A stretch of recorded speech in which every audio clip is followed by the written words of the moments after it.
El examen completo de orina es la evaluación física, química y microscópica de la orina. Este análisis consta de varios exámenes diseñados para detectar y medir diversos compuestos presentes en la orina. Obtención de la muestra. Para obtener la muestra se puede realizar de dos maneras. 1. Se utiliza un recipiente estéril para recoger una muestra de orina de media micción. En este caso, se debe descartar la primera parte de la orina para evitar contaminantes. 2. Se realiza directamente por punción de la vejiga del paciente. En este caso, la muestra debe ser completamente estéril. No debe aparecer ninguna bacteria o contaminante. Examen físico. Una vez obtenida la muestra, como primer punto se debe examinar el aspecto físico, es decir, el color y la turbidez. En la muestra obtenida, primero notamos que presenta una coloración amarillo pajizo y casi transparente. Este color es común en pacientes que han consumido una cantidad adecuada de líquidos, lo que diluye los pigmentos presentes en la orina. Ahora, la turbidez nos indica la cantidad de compuestos celulares y otros materiales que están presentes en la orina. Para evaluar la turbidez, miramos cómo pasa la luz a través de la muestra. Si la luz pasa completamente y podemos ver a través de la muestra con claridad, decimos que la orina es transparente. En cambio, si la orina está entre transparente y turbia, describimos esto como ligeramente turbia. En este caso, la luz pasa, pero no claramente. Por último, si la orina es completamente opaca y la luz no pasa a través de ella, la describimos como turbia. Esto generalmente puede indicar una mayor cantidad de compuestos celulares o material de suspensión, lo que podría sugerir una infección o alguna otra condición clínica. Examen químico. Para realizar la prueba química de orina, primero necesitamos tirillas reactivas, cada una de las cuales tiene almohadillas impregnadas con reactivos que reaccionan a diferentes componentes de la orina. Estas tirillas pueden examinar los siguientes parámetros: densidad, pH, leucocitos, nitritos, proteínas, glucosa, cuerpos cetónicos, urobilinógeno, bilirrubina y eritrocitos.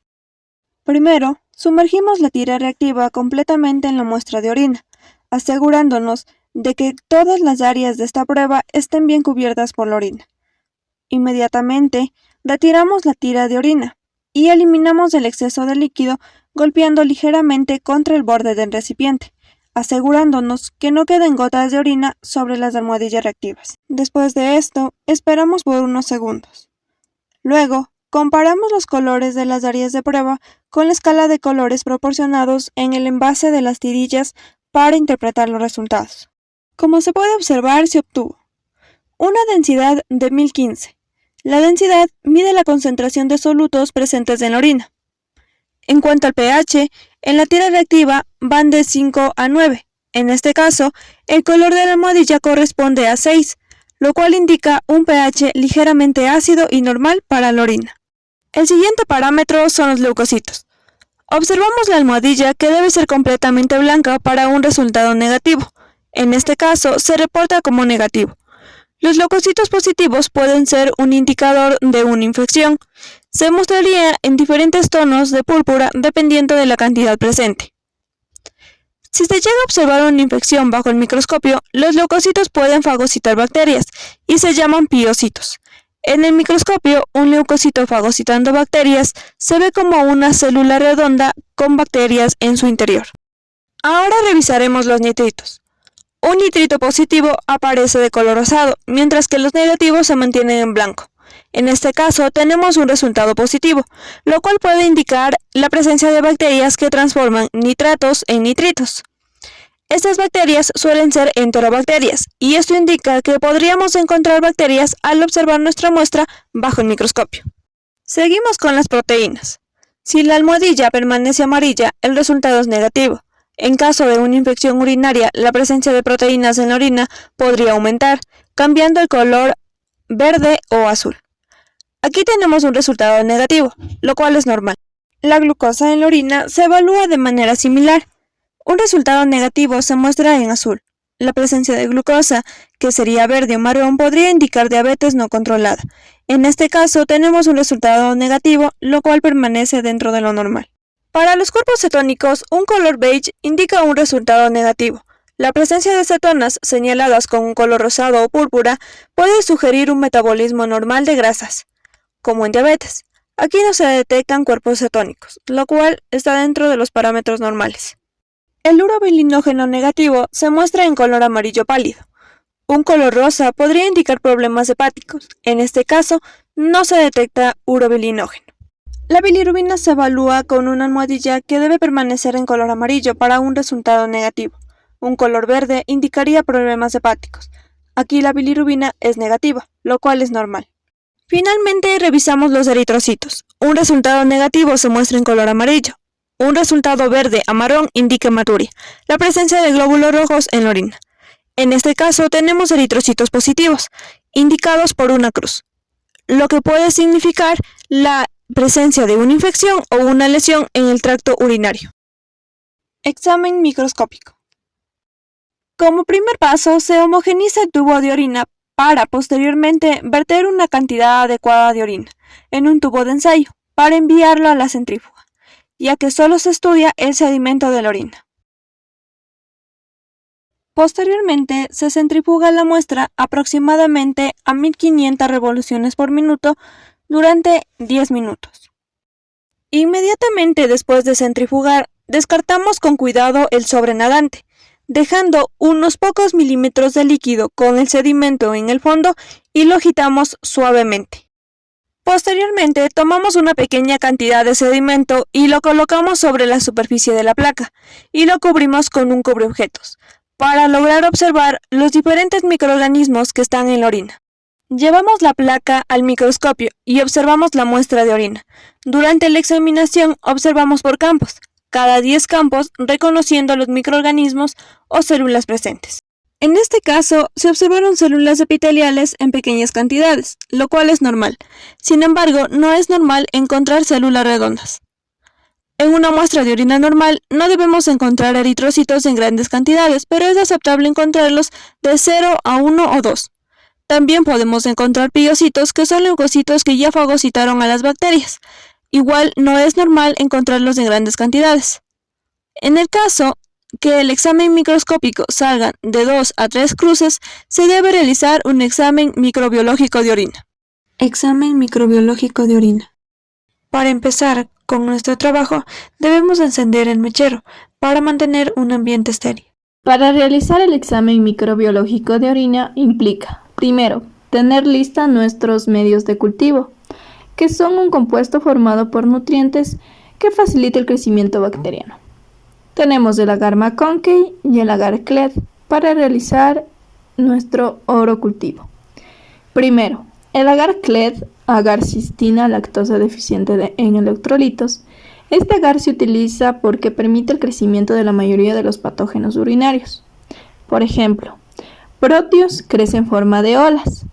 Y si tenemos un Proteus, este va a crecer en forma de olas.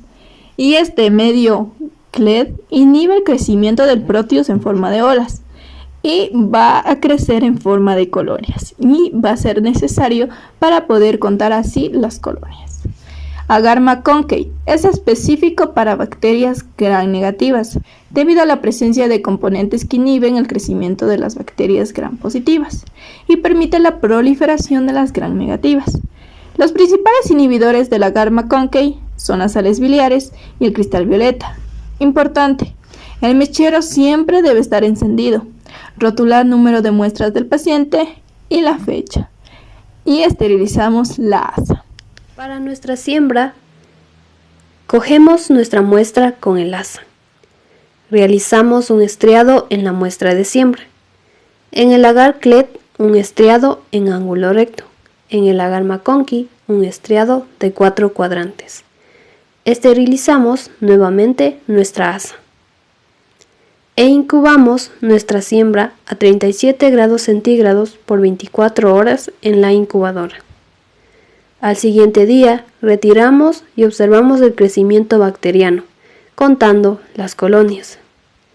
En nuestra muestra crecieron 50 colonias, el cual se multiplicará por 1000, dependiendo del aro del asa. Si en una muestra crecen de 2 a 3 colonias, puede deberse a una contaminación de la muestra. Al multiplicar el número de colonias por 1000, si nos da un valor de 10.000, es una infección de vías urinarias. Y si el valor fue menor a 10.000, nos indica un tipo de contaminación en la muestra. También podemos observar el cambio de color. En agar McConkey podemos observar un color rosa, propio de la Escherichia coli. Clet se tornó de color rojo. Recordemos que antes de haberse cultivado era de color verde. En otro cultivo no hubo presencia de cambio de color, porque las enterobacterias se dividen en fermentadores de lactosa, como la Escherichia coli y la Klebsiella, que le dan un tono rosado al agar McConkey, y bacterias no fermentadoras, que no le dan ningún color al agar, como el Proteus. Pruebas bioquímicas. Son medios de cultivo que tienen un indicativo de cambio de color por medio de pH. Esta prueba se realiza para identificar a qué cepa corresponden las bacterias. Luego de realizar la tinción Gram y confirmar que son bacilos Gram negativos, procedemos a realizar la siembra. Para ello, encendemos el mechero, esterilizamos la aguja y el asa que nos servirá para obtener la colonia. Con una aguja bacteriológica obtenemos la colonia y realizamos la siembra en el tubo de citrato. Introducimos la aguja hasta la mitad del tubo y estiramos la colonia hasta la parte superior del tubo. Este fundamento aplico en el tubo TSI y LIA. Continuamos con el tubo de zinc. Su contenido es líquido, por ende la aguja tiende a moverse. Para ello ingresamos la aguja delicadamente y retiramos por el mismo lado que introdujimos. Una vez terminado las siembras, esterilizamos el asa y el aguja bacteriológica. Luego procedemos a incubar por 24 horas a 37 grados centígrados. Una vez cumplido con el tiempo de incubación, procedemos a la observación. Tubo TSI. Este tubo contiene azúcares. Cuando la bacteria utiliza los azúcares, convierte el medio de cultivo en ácido, generando un cambio de color, de rojo a amarillo, en caso de ser positivo. Además, en este tubo se puede observar la presencia de sulfuro, formando un color negro. LIA. Este tubo nos ayuda a identificar la desaminación y descarboxilación de la bacteria. Si la bacteria utiliza el azúcar, produce un color amarillento. Luego de 3 horas inicia a descarboxilar, en donde se da un cambio de color de amarillo a morado. Por otro lado, la desaminación se produce en presencia de oxígeno, por ende va a existir un cambio de color solo en la lengüeta del tubo, convirtiendo el color amarillo en rojo. Citrato. Existe un cambio de verde a azulado. Sin sembrar presenta un color verde. Colocamos el citrato en el medio de cultivo y obtenemos del lado izquierdo positivo, ya que presenta un color azul, y del lado derecho negativo, ya que presenta un color verde. SIM, sulfuro indol movilidad. Es un medio semisólido que se utiliza para el estudio de la formación indol movilidad y SH2 en las bacterias entéricas gram negativas. Sin sembrar, el tubo se observa de color claro. Indol. Se va a presentar un halo en la parte superior. Utilizamos un reactivo llamado COVAC, el cual colocamos y va a reaccionar con el medio de cultivo, dando un halo de color rojo rosado. Tubo. Del lado izquierdo, indol negativo. Del lado derecho, indol positivo. Movilidad. Nos ayuda a observar mediante la turbidez si la bacteria se mueve o no. Tubo derecho, movilidad positiva, ya que el sulfuro sigue el camino de la bacteria. Malonato. Existe un cambio de verde a azulado. Picamos y estriamos 2 muestras de cultivo y obtuvimos negativo. ya que no hubo cambio de color.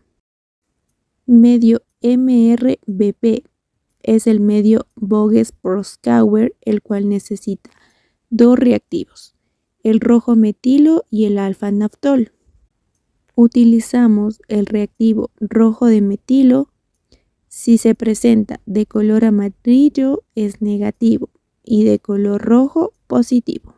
Mezclamos el rojo de metilo en los dos medios de cultivo y como resultado obtenemos un color rojo, es decir, positivo.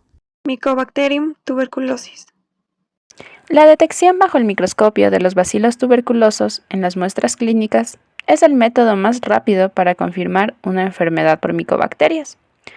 Aquí se observarán filamentos o barras delgadas ligeramente curvadas. A veces se tornan de color fucsia, ya que son débilmente gram-positivos, que contrastan con el fondo azul de la tinción. Además, son aerobias, inmóviles y no esporulados. El microorganismo de la tuberculosis es una micobacteria, por lo que se hace una tinción con Ciel-Nielsen. Es decir, es una bacteria ácido alcohol resistente. Posee una pared rica en lípidos. Uno de estos es el ácido micólico, lo que le da su característica de resistencia a antibióticos. El medio Lowenstein-Jensen. El medio clásico en el que crece la Mycobacterium tuberculosis es Lowenstein-Jensen, que es un medio de cultivo que tiene nutrientes para su crecimiento, como son huevos enteros frescos y tintes como el verde de malaquita, que inhiben el desarrollo de otras bacterias.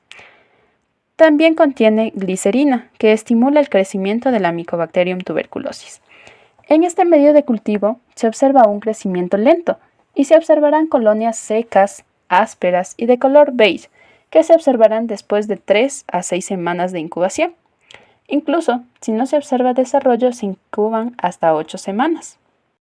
¿Cómo se realiza el cultivo en Lowenstein-Jensen? De la muestra obtenida, que puede ser de esputo, orina, líquido cefalorraquídeo y entre otros, se la somete a estudio. Entonces, se coge una pequeña muestra con una pipeta de Pasteur. Posteriormente, se abre el tubo de Lowenstein-Jensen y se procede a la siembra, agregando algunas gotas en la superficie. Después, se mueve lentamente el tubo para que la muestra quede esparcida por toda la superficie del mismo. Posteriormente, se la incuba a 37 grados centígrados en una estufa convencional durante aproximadamente de 6 a 8 semanas, con una revisión semanal del cultivo. Posterior a estas 8 semanas, se va a poder observar la aparición de colonias de color crema, rugosas o cremosas, amarillentas, el cual es indicio de un cultivo positivo. Y a partir de aquí, este debe ser confirmado mediante un VAR para determinar la presencia de bacilos ácido-alcoholes resistentes. El antibiograma es un examen que tiene como objetivo determinar el perfil de sensibilidad y resistencia de las bacterias a los antibióticos. A través del resultado del antibiograma, el médico puede indicar el antimicrobiano más adecuado para tratar la infección del paciente. Esto evita el uso de este tipo de medicamentos de forma innecesaria y previene que las bacterias se hagan resistentes a los mismos. Para realizarla, se toma el inóculo de la bacteria con un hisopo y se coloca en un medio de cultivo propio para el crecimiento de la bacteria de interés, y posteriormente se colocan pequeños discos de papel que contienen diferentes antibióticos en la placa. Después de una incubación de 1 a 2 días, es posible observar si hubo o no crecimiento alrededor del disco.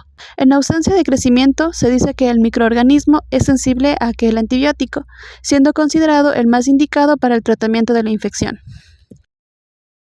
En la práctica realizada, se hizo un antibiograma de salmonela, en la que se observaron varios discos de antibióticos a los cuales la salmonela es sensible. Entre estos están la amoxicilina más ácido clavulánico, Fox, ceftriaxona y mipenem. También se realizó un antibiograma para Escherichia coli, que generalmente se encuentran en muestras de orina, y siempre que son este tipo de muestras se coloca el disco nitrofurantoína y pinem. Por otro lado, se observó resistencia para amoxicilina más ácido clavulánico.